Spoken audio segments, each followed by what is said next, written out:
I had an absolute blast this past weekend at the World Fantasy Baseball Championship via FanDuel out in Denver, Colorado. That was on Saturday night, watching the best DFS players on the planet duke it out for $500,000 first place. Had a great time out there and at FanDuel FanFest on Sunday. But now back here for a 14-game slate to break things down. So big thank you to Tom Vecchio for covering what looked like a pretty gross slate last night.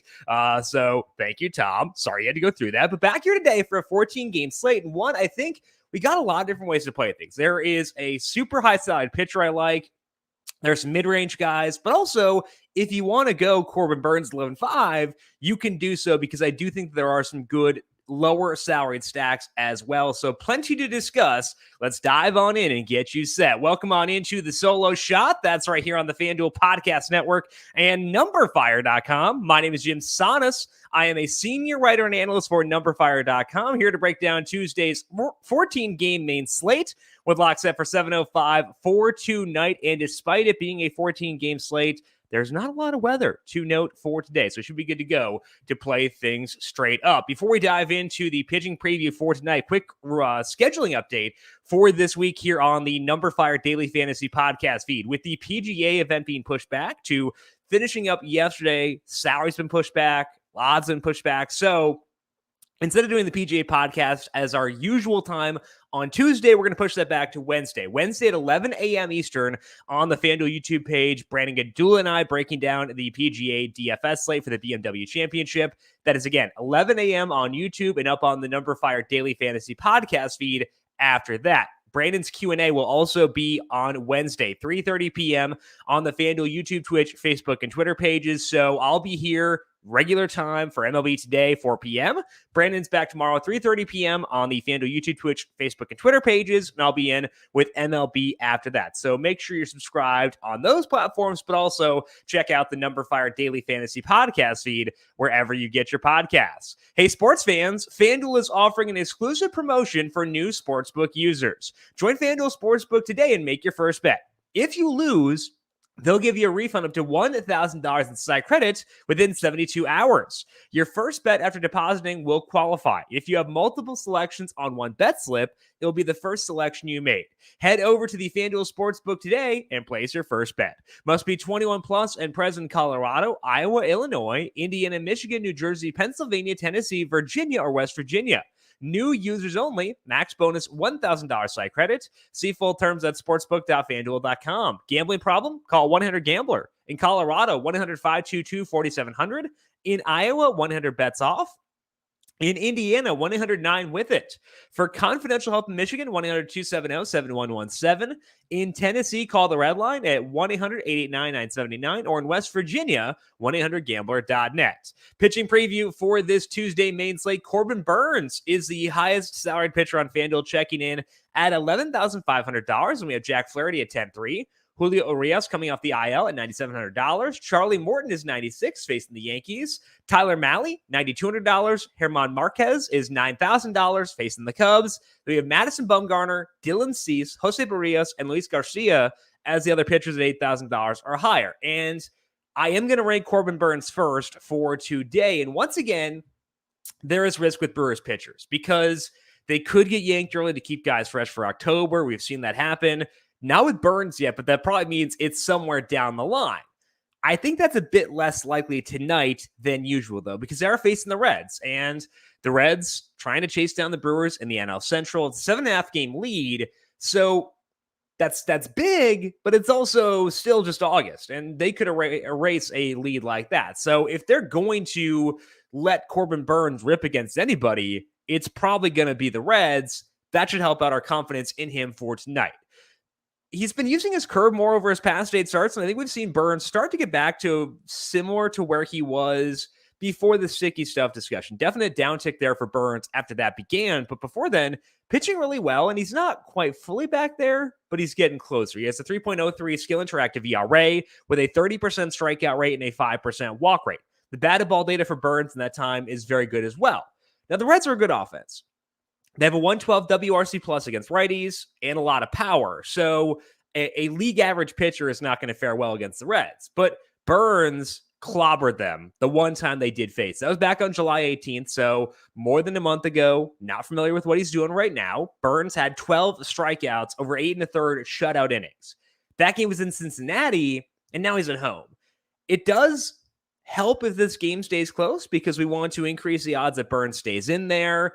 And I think that is more likely in a close game against the one team trying to run down the Brewers right now. And I like the upside for Burns if that does happen. So I think there is enough in Burns' favor to still view him super highly, despite the fact there is some risk with this situation here where the Brewers could yank him early. So to me, Burns still worth it. I can find ways to make his salary work too, given the stacks we like for today. So Corbin Burns, to me, the number one pitcher on this slate. As far as number two, Jack Flaherty is not a guy I was on last week. I feel good about that process, not being there for that one, because I wasn't sure of his pitch count. He didn't look great in his first start back. He was fine, but not great. But he looked good in the second start. And I think he looked good enough where we can like him tonight against the Tigers. He faced the Brewers in that game, and he got 8 strikeouts there. The Brewers are regarded as being a super high strikeout team, and they were earlier on this year. And in general, they still kind of are, but they're not as extreme there as they were in the past. So I think that Flaherty getting 8 strikeouts there is more impressive than it would have been against the Brewers earlier on this year. That's one big thing. We also did see Flaherty go deeper in games. He went 92 pitches in that one, which makes me think he's probably fully stretched out, probably going 95 to 100 for tonight. That's good. If we look at the 2 starts for Flaherty since he came back, he has a 2.80 skill interactive ERA. His strikeout rate is 31%. He's not walking guys. The batted ball data is pretty good too. So you combine the 2 starts together and the numbers at least are good. The swinging strikes haven't necessarily been there, but that's still gotten him strikeouts. So that's the one lingering concern, is not a lot of whiffs as of yet for Flaherty. The Tigers have cooled down a bit recently. Their WRC plus against righties is back down to 90. They have a 26% strikeout rate versus righties, which is tied for the highest mark on this slate. Flaherty's also at home, which means the Tigers lose a DH in a National League park. So yeah, there are still some issues. Again, the lack of whiffs is a concern for me, but there are concerns with every pitcher on the slate, at least in my mind. So I'm willing to use him despite the imperfections. So to me, the stud tier is Burns 1, Flaherty 2. Before we talk about value plays, I do think that some of the other, stud pitchers would be above them as well. Specifically, Charlie Morton, $9,600. The Yankees playing good baseball right now. They lose a DH tonight going to Atlanta, so that may thin things out a little bit, which could help Morton. So Morton is number 3 for me before we talk about the value plays. Aaron Marquez, $9,000 facing the Cubs. We'll talk about him in things to watch. But for a strict value play, below $9,000, I've got some concerns about Luis Garcia. He has an underwhelming pitch count. He has not gone longer than 90 pitches since June 30th. He went just 70 pitches last week, and the 70 pitches came against the same team he'll face tonight, which means it's a repeat matchup with familiarity, and there are pitch count concerns. But among the values, Garcia is my favorite. The repeat matchup here is with the Royals, and Garcia's results in that game were not great. He let up 3 runs across 5 innings, but he got whiffs. He had a 17.1% swing and strike rate in that game. Just didn't translate to strikeouts for whatever reason. And that's been a theme for him, where Garcia's gotten a lot of whiffs, a lot of swinging strikes, even in the short stints he's been out there. He's been leaning pretty heavily on his cutter over his past 7 starts. And in that time, he has a 32% strikeout rate with a 3.09 skill interactive ERA, which has helped Garcia get strikeouts even with his limited pitch counts. In that 7-start sample, Garcia has had less than 7 strikeouts just twice. They happen to be his 2 most recent starts, but you look at those starts, dig into the numbers. I don't see anything too concerning to expect a downtick for Garcia going forward. He had 9 against Seattle. He had 8 strikeouts twice. So basically, we just need Garcia to be around 90 or so pitches, and he could potentially pay off at $8,300. $8,300, a very fair salary, big discount from the other guys in the slate. I think he's worth a few looks. I do prefer Burns and Flaherty. I prefer Morton. And I feel like if I had to rank out the guys, if we go 9,000 and lower, Marquez would be above Garcia for me. But we'll talk about Marquez and things to watch. So Garcia realistically probably ranked 5th for me tonight behind Burns, Flaherty, Morton, Marquez, and then he's sitting in 5th, but that might be high enough to get some looks on a 14-game slate. So not a guarantee that Garcia winds up in my player pool, but very willing to consider him if you are insistent on spending down.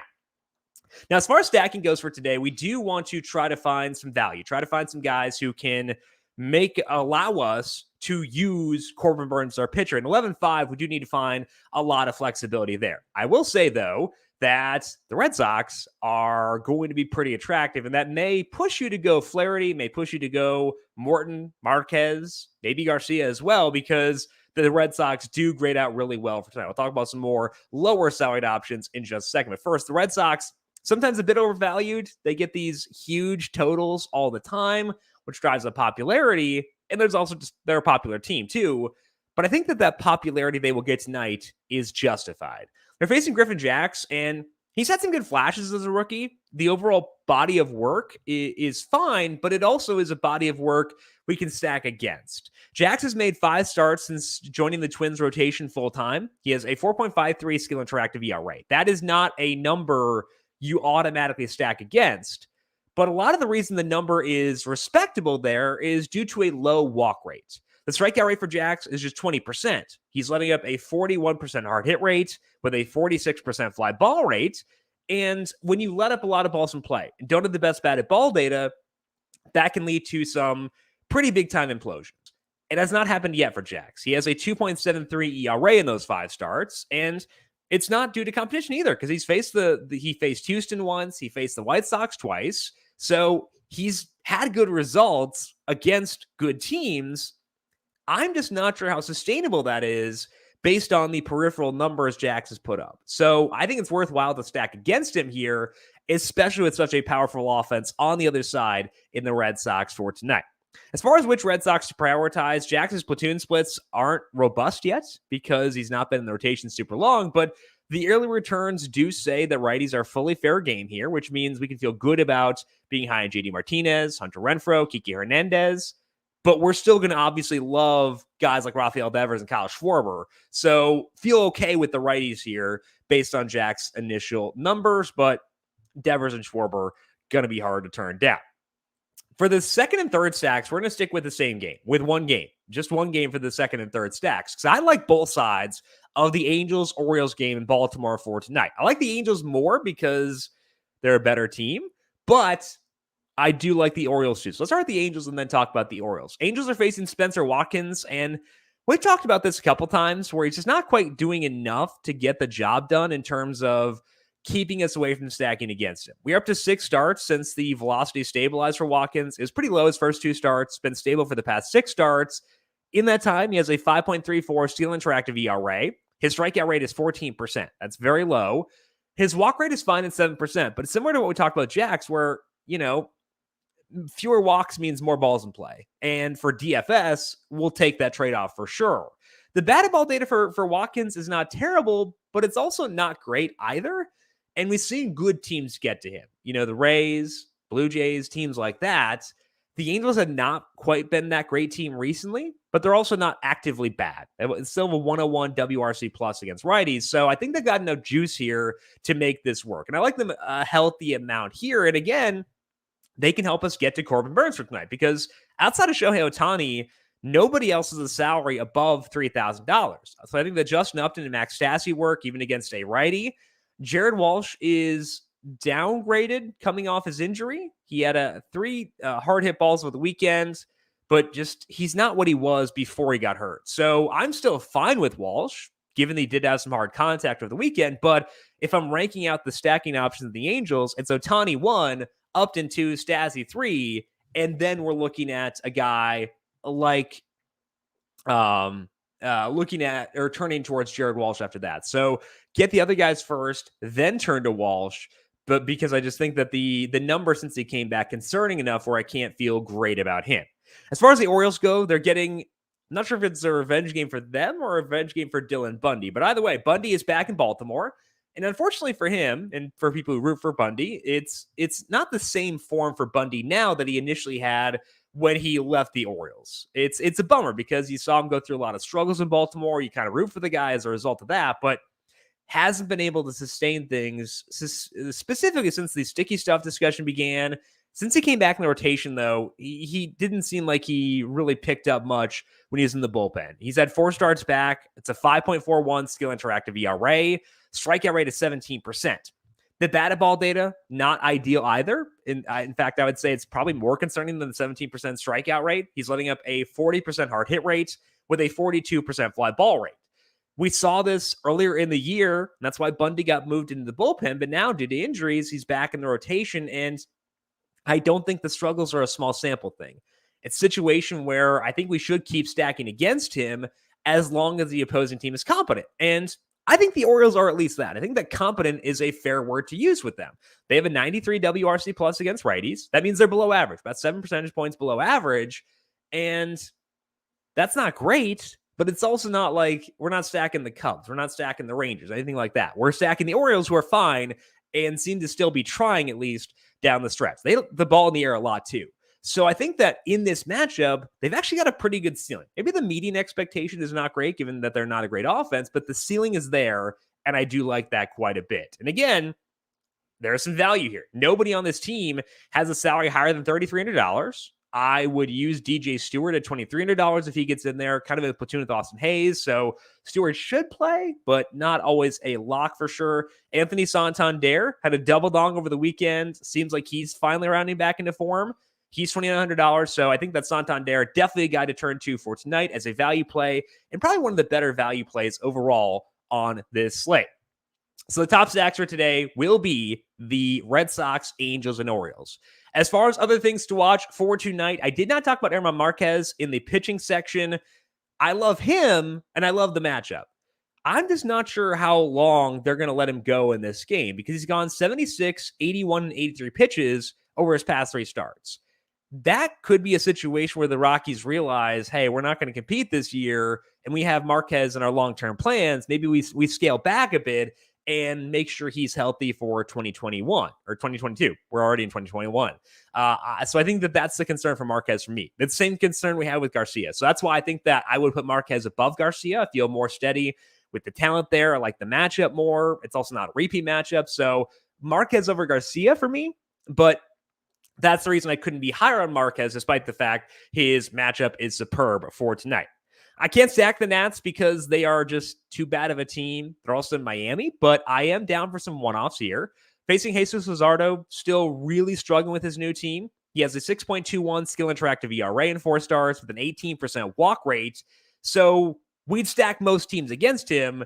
The Nats are just one of those exceptions because there are some limitations to how far we can go here. So Juan Soto in play for one-offs, Josh Belkin at lefties, Carter Kieboom's pretty solid. So just be cautious with exposure levels because a bad team does drag down everyone. Fewer run scoring chances, fewer RBI chances, fewer plate appearances. So we should account for overall team strength even with one-offs, and that does lower those guys. But I still think that Soto, Bell, Kieboom, etc. can work either way.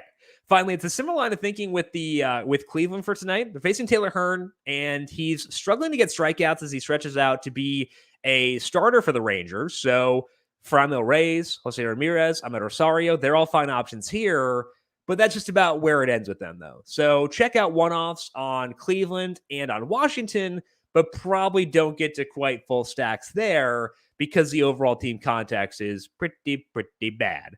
Let's finish up shop here today with some dinger calls. We're going to go back to that game in Baltimore for both of these for today. The boring one is about as boring as it gets. We're going to go Shohei Ohtani as our dinger call for today among the boring options. For the fun ones, it's a guy we talked about before, Anthony Santander. A couple home runs back on Saturday.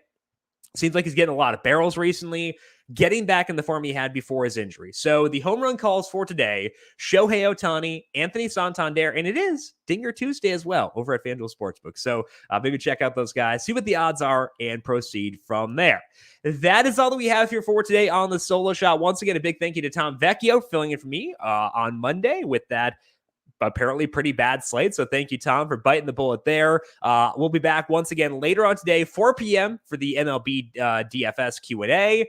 Brandon is back tomorrow with the Heat Check at 11 a.m. We also have the PGA Q&A at 3:30 p.m. tomorrow. So make sure you're subscribed, FanDuel YouTube, Twitch, Facebook, or Twitter pages, and also make sure you subscribe to the numberFire Daily Fantasy Podcast feed wherever you get your podcasts.